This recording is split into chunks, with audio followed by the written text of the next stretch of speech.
Jericho lubos ang pasasalamat sa sorpresang handog ni Janine, ang advance birthday celebration nito.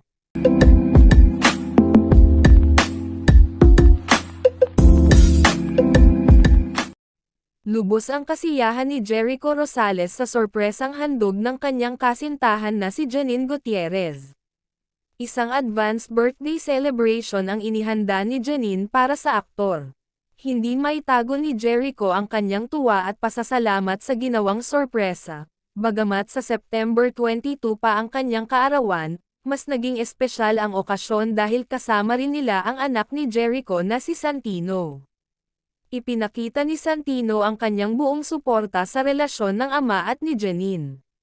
Ramdam na ramdam ni Jericho ang pagmamahal at pag-aalaga ng kanyang kasintahan.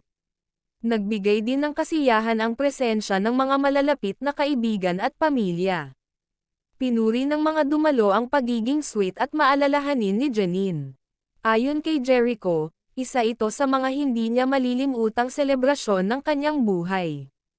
Ipinahayag niya na ang pinakamahalagang regalo ay ang pagmamahal at suporta ng kanyang pamilya at kasintahan. "Oh, aminin, kinilig kayo."